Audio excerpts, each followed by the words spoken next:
Hey folks, Chris McLean back again with yet another episode of the show, and all the way from Arsenal in London in the UK, I've got Rob King from The Client Key.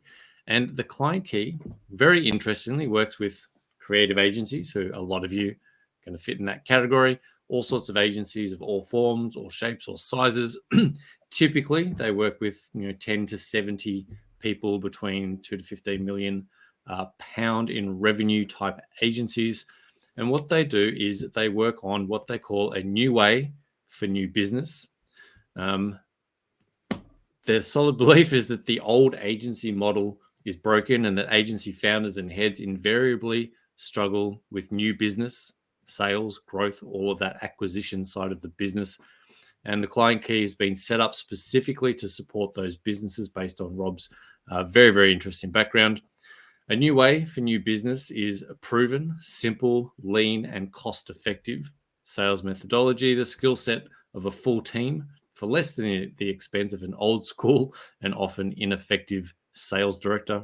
So, with the Client Key, you get the experience, the knowledge, and the expert skills across each core sales function. And the Client Key helps you to, what they say, uber-ise your new business in your agency. And what they mean by that is faster, better, cheaper, and with results that deliver sales. Rob, thanks for jumping on. Super, super interesting place to be positioned. As we were chatting before the show, a lot of agencies struggle in the whole acquisition, new business, finding new clients, sales process, sales system side of the business. So very, very fruitful place to be positioned. Thanks for jumping on. Thanks very much, Chris. Well, appreciate you having me on, and great introduction there. You've clearly done your homework, so thanks for teeing it up so well. I mean, yes, as you said, I've spent kind of more than 20 years in the creative industry, predominantly working for agencies in all forms, shapes, sizes, different types of agency, as you well know. I mean, the agency sector here in the UK and Europe is very mature. Our typical clients are businesses around sort of, 10 to 15 people, all the way up to sort of 70 plus 100 people, more than that. And yes, we become their growth engine. That's, as you said, a new way for new business is really us coming in and helping grow that agency more effectively. I set the business up because I've seen so many agencies struggle over the years. Not all, but many agencies do struggle with the new business and sales piece for a variety of reasons, which I'm sure we'll come on to. But a new way for new business is really about us giving people the skills, the knowledge, the experience they need to light a fire underneath the sales function within an agency. That's the thing that really sets it apart. So, yeah, I mean, that's just a sort of a quick background on what we do. Yeah, we're working with lots of different agencies all over the world, really. We do a lot of international business development as well. Yeah, fascinating. So, you've been at this 20 years, you've been at this a while, and you talk about a new way for new business. Has this come about because of you've seen like a significant shift in how agencies are run, or is it how the world responds to agencies, what the market is like from a client agency relationship perspective? What's this? So you talk about this new way and a new type of agency, a new style of business. Yeah. What does that look like? Yeah.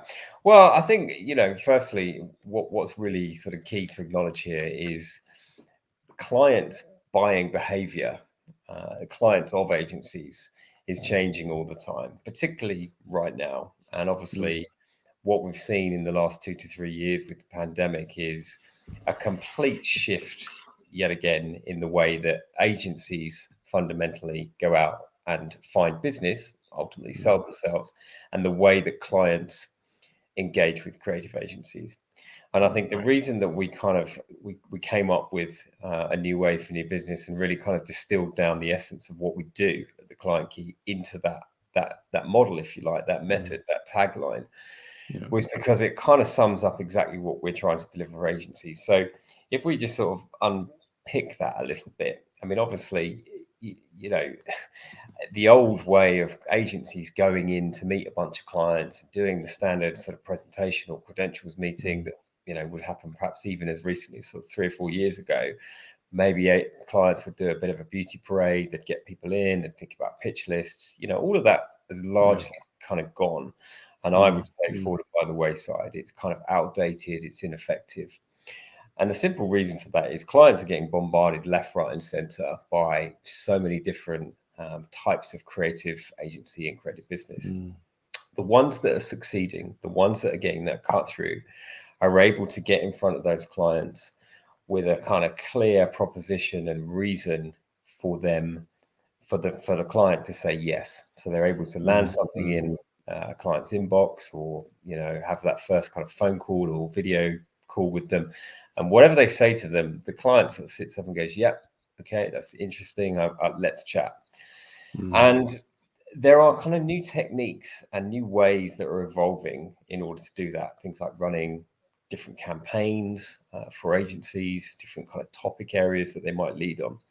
But essentially, what I'm describing is this complete kind of paradigm shift in the way that clients are now engaging with creative companies and creative agencies. And that's really what a new way for new business is about. Traditionally, people would do it in-house. They might hire a very expensive client services director or business development director. Sometimes it works out, but invariably it doesn't. And kind of this person comes in, they're very expensive. 6 months later, everyone's kind of sat around scratching their head, wondering why this person hasn't brought in any business, or indeed, that person then moves on and the whole cycle repeats itself. A new way for business is about bringing in specialist skills, knowledge, methods, and techniques to do everything that I've just described, get that client cut through, and do it for our agency clients. Yeah, I think that word that you mentioned there goes to the heart of what you're saying, that specialization. I think for me, again, I've been at this 20 years as well. I started my first agency in 2002, and over that period, particularly as you would know, 20 years ago, it was big incumbent agencies, big monster behemoth, classic Mad Men style, almost big behemoth, sort of incumbent agencies, and then you're starting to get sort of boutiques coming up. You had a handful of little specialist boutiques who did some little bit. Now there's so many specialists, so many what you might call boutiques, because the barriers to entry of being an agency are super low now. You can go and do a Facebook ads course, and now you're a Facebook ads agency. Absolutely. So those barriers to entry have really come down. That's what I've noticed over the last 20 years. So you now have as you said, clients have so many options, and they're being bombarded by so many different specialists. It's a completely different landscape to when you were, as a small agency, you were competing against your Clemengers and your McCanns and your Saatchis, and those are the guys that held the accounts, and clients are now splitting those bigger accounts out across a number of specialist agencies. So that whole specialization thing is something, for me, that I think that's something that's significantly changed.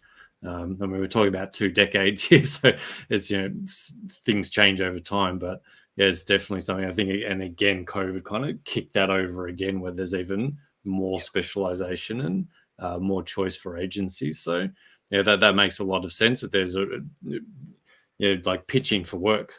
That was just the standard thing, right? You'd go in and you'd spend a week, and you'd work all weekend, and you put this amazing pitch together, and you'd go in and you may or maybe didn't get work.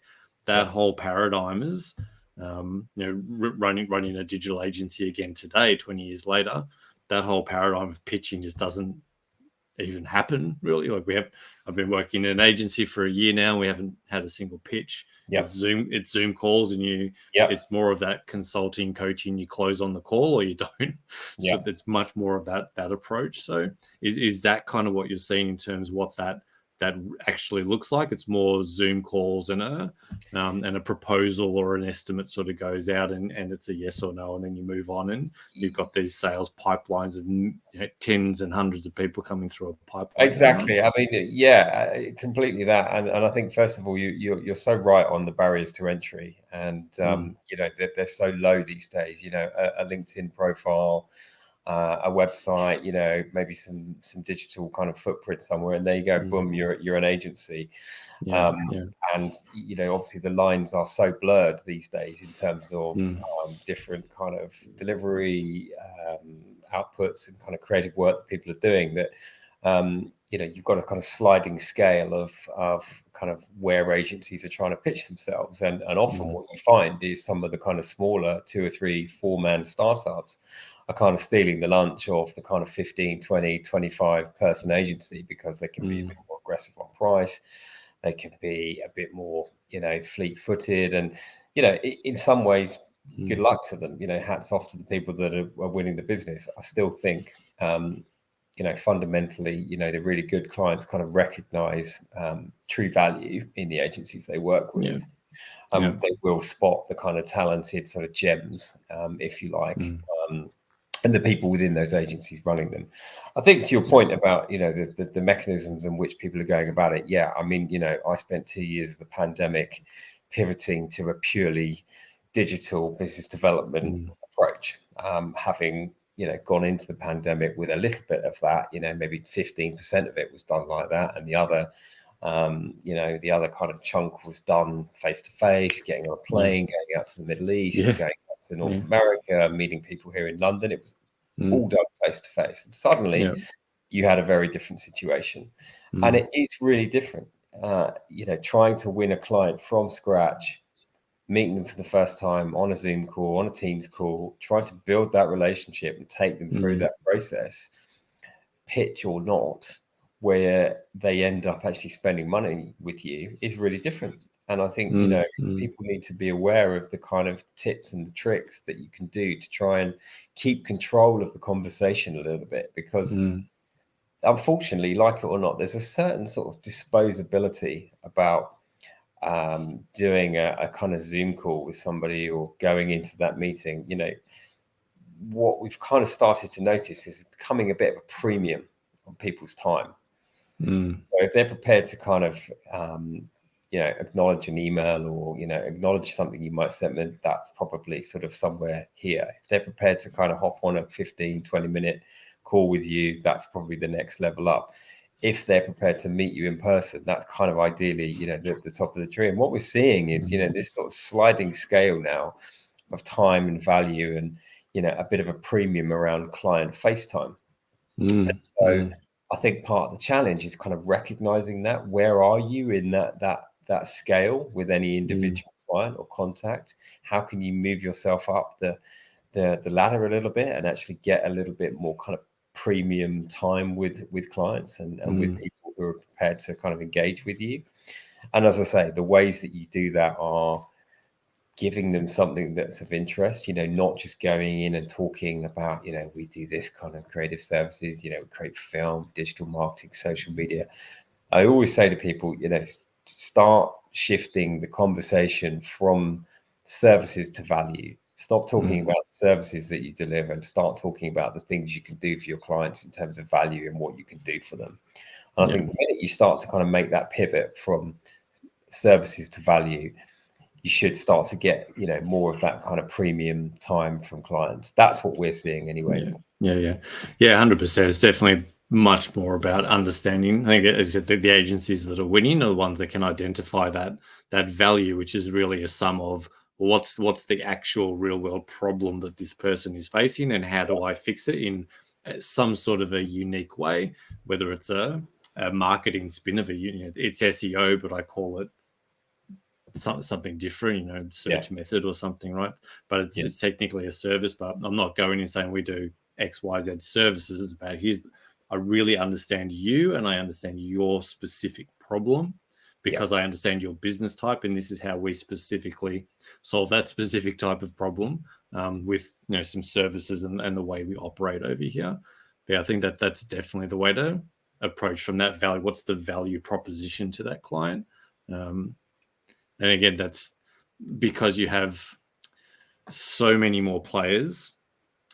Those services become much more commoditized now. There's much more a commodity, like how many SEO agencies are there? How many web design agencies?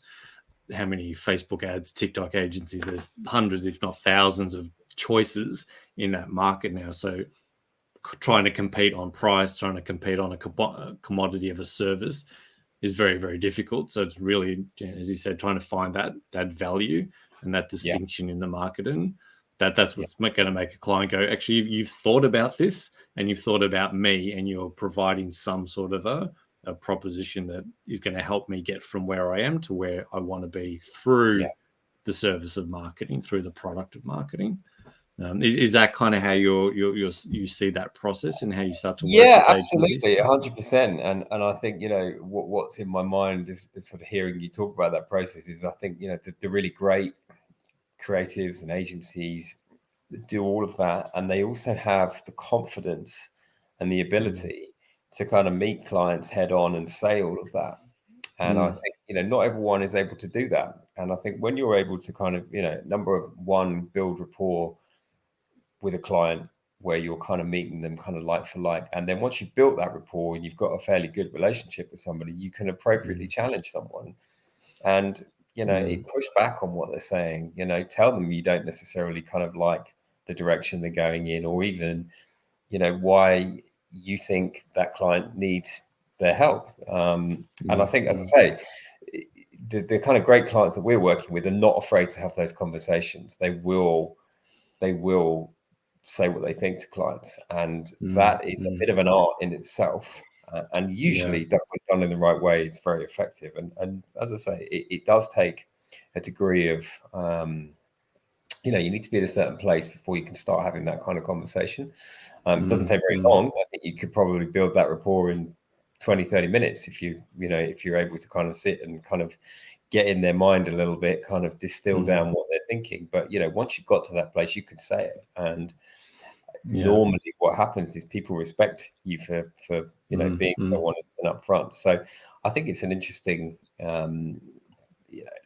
perhaps takeaway from this conversation is, could you be a little bit more bold with some of the client conversations you're having? Because ultimately, your time is just as precious as theirs. You're running a business, you're running an agency, you need to find the people that want to work with you and not the ones that are just going to kind of keep you in this sort of circle of, endless conversations that never go anywhere. Yeah. I think that's a really, really interesting point. And again, key to that, you've got these so many cowboy agencies, and there's so many options out there that when you actually have expertise and you actually have experience delivering results, and you actually are an expert in a specific thing, a specific niche, a specific type of business, a specific service, and you can have that granular conversation with the client where they can say something and you've solved that problem for another client before, and you can kind of talk them through that case study and say, well, this is where I've seen this before. This is where you're going wrong, and this is how we would fix that. He said that little shift in being forthright with the client, that I think that what's happening there is they go, okay, I can now trust this person because they're clearly they almost know me better than I know myself, and that gives me the trust just to go, great, oh, thank you. Here's a weight off my shoulders. You look after that now because I trust you. I can see that you're an authority. I can see that you understand what I'm going through. But again, that getting to that stage where you have that confidence and that real world experience, I think, is what that confidence comes from. You've done this before. You've had this conversation before. You've created this result from a similar problem before. And that's something that you build over time by actually running a business and having these client conversations and getting results. But I think that for me, that's where that, from what you were saying, that's what comes up for me, that clients want to trust you, and they have to trust you, right? Otherwise, that's when you don't have that, and they don't see that you're capable of managing their account and doing what you need to do. That's when they get in, they feel like they need to step in and start to lead things and run things and nitpick, and that's where you end up with nightmare clients. Absolutely. And again, we've been having this exact conversation the last kind of week or so with a few different clients. And fundamentally, most agencies do their best work with clients that know them, like them, and trust them.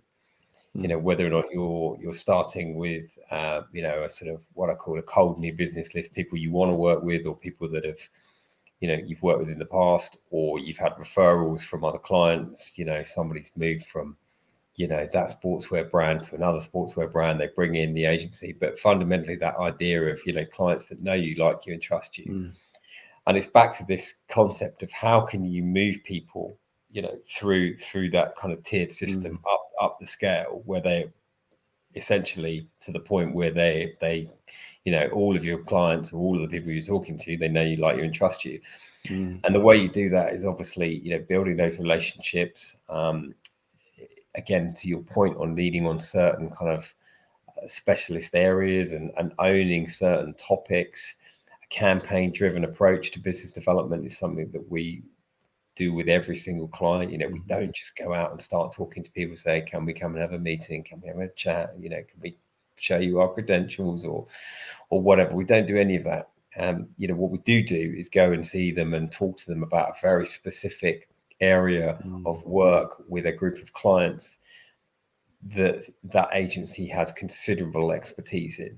And if you make something so interesting, compelling, even a touch kind of thought-provoking, or controversial, dare I say it, something really kind of interesting, that client's going to want to know more about it. And it's a great way of setting up those conversations. And slowly, if you do that and you start to kind of go through those conversations and you're, shining a light on the work you've done, the value you've delivered, the kind of problems you've solved, eventually, slowly, people are going to get to know you, like you, and trust you, and are going to be ready to work with you.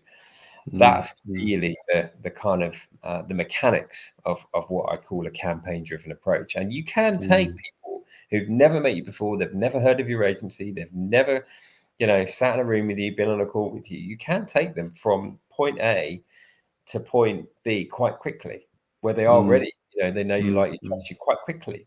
Just by giving them a taste of your thinking, your expertise, that value word that we keep using. You can do that relatively quickly, whether they're ready to either brief you or give you some business or work with you. It's really quite a kind of transformational shift when you start kind of running these kinds of campaigns. To get into the tactics of that, because everybody likes a takeaway of the 5 things they can do to make this happen in their business tomorrow. Tactically, are you talking social media campaigns? Are you talking cold outreach campaigns? Are you talking connecting on LinkedIn? What are some of the tactical aspects of that process that you're talking about there, that campaign approach to? I don't know this person. I'm going to do something. I'm going to initiate something. I'm going to put a piece of content out that's targeted to that person, and from that, I'm then going to take them through this funnel of, okay, now we've connected. We're going to have a call. We're going to go through a proposal. What is some of the tactics of that process look like? Yeah, well, that's a great question. I mean, I think the first thing that I would certainly say is in terms of tactics and process, little and often. Try and find the time, little and often, to do small bursts of new business development activity. It's much better if you can do little and often rather than big kind of peaks of a day. Don't do anything for a week, drop off, get busy, project comes in.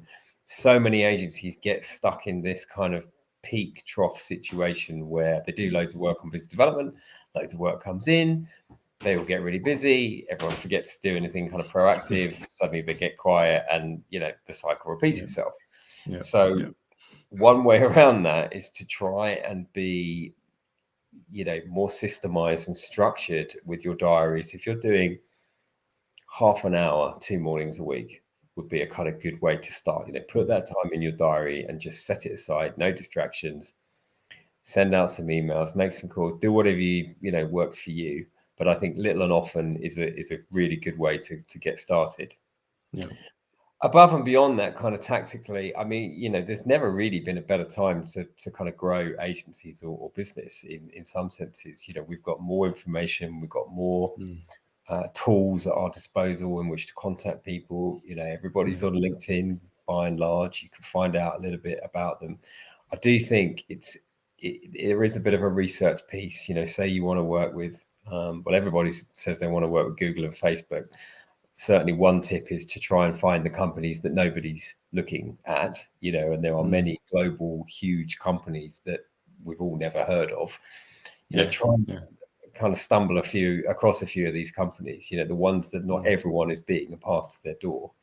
But I think once you've identified a list of, say, 30, 40, 50 businesses that you want to work with, and you've actually stood back and said, are they right for us? Do we really have something to offer them? And you can confidently say, yes, we do, for these reasons.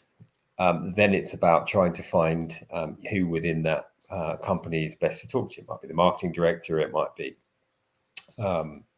chief technology officer. I don't know, different roles within different companies, but fundamentally trying to work that out. And then, yes, as you say, there's different approaches. You could email them, you could send them a LinkedIn message, you could kind of run some kind of email campaign.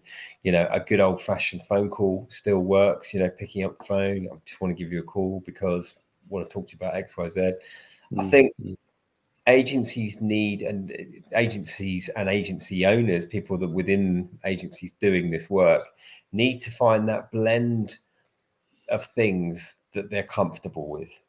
You've got to find the right style that's right for you. For some people, it might be kind of a bunch of emails. Some people are not afraid to pick up the phone. I would advocate a little bit of everything, but fundamentally trying out a few different approaches and, just kind of getting started. Once you've built this kind of sales engine and, you've got the thing kind of ticking over a little bit and there's some activity happening within the agency, it's much easier to keep it going than kind of, that stop-start approach. Yeah, I think that's a massive point. I often say that the best tactic or the best marketing method is the one that you're going to do. And the one, like you said, little and often, the one that you're going to do most consistently. It's no point jumping on TikTok and shooting videos every day if you hate doing video and you hate editing and you suck on video. It's going to be a draw. If you can write really compelling emails or really compelling copy, do cold email and write some copy for LinkedIn maybe, right? So you want to lean into a strength and then do something, at least lead with something that you're going to do often and regularly and consistently, rather than just jumping on the latest thing because it's the latest thing and everyone says you need to go do TikTok. And then exactly.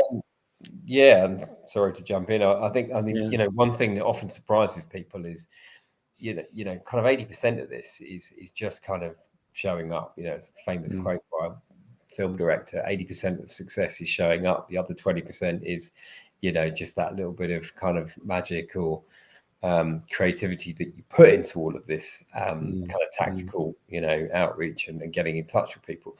But what often surprises people, if you actually just start doing this, getting out there and talking to people, sending them stuff, they will notice. Not everyone's going to get back to you, not everyone's going to reply, but some people will. And I guess that's kind of said as a some encouragement for agencies that that old-fashioned, if I can call it that, kind of nuts and bolts kind of new business approach does work. Lots of people think these days that you just build it's back to our barrier to entry point. You build a shiny website, you build an app, you build a piece of tech, and the clients are going to come flooding in. It doesn't work like that. You've still got to get out there and have this ability to grow and get on the front foot, get in front of the clients you want to talk to, you want to work with, be passionate, compelling, so they know you, like you, and trust you. It does work when you get out there and start kind of forging these relationships. 100%. And if people are interested in that and they want to learn more about that and maybe work with the Client Key, get in touch with you, have a conversation about how you might be able to help them, where are some of the best places for people to come and find you? Well, our website, theclientkey.com, has all sorts of articles, resources, and guides for agency owners. We run a lot of events and webinars, workshops.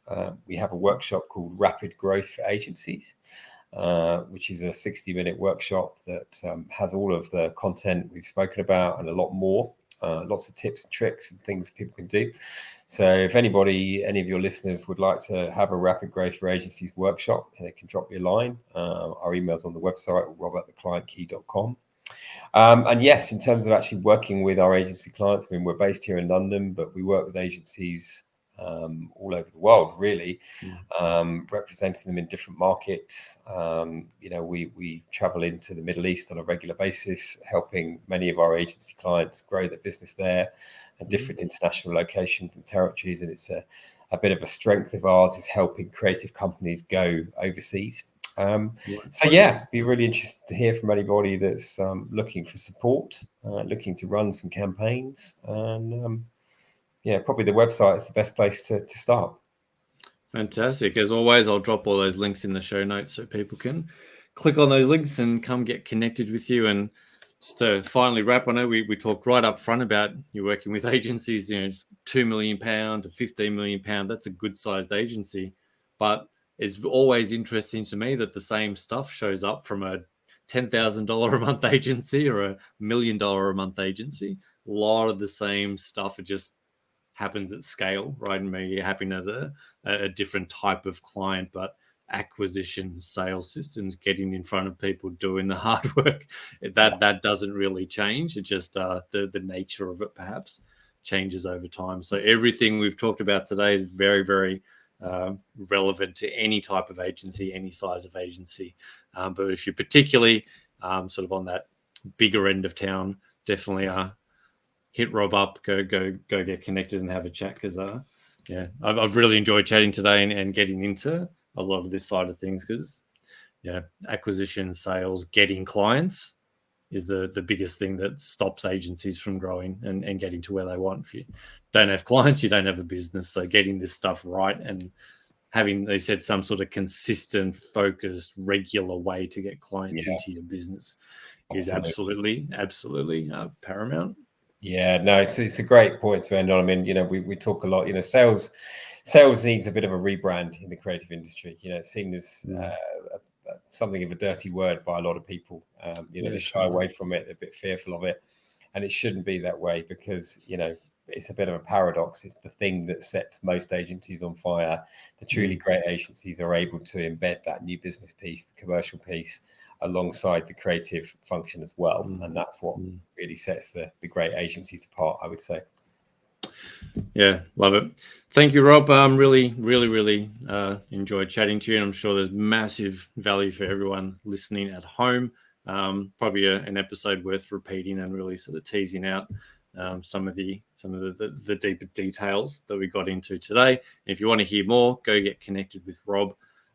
Rob, thanks for jumping on. I know it's super late for you. It's probably a bedtime for you now. It is. It's all good. Well, look, thanks so much for having me on, Chris, and enjoyed the chat as well. And maybe we could do another one sometime next year at some point. Yeah. It's been fun. I'm sure everyone got a lot out of it. Thanks for jumping on. Thanks everyone for tuning in, and we'll catch you on the next one. Thanks so much. Thanks, then.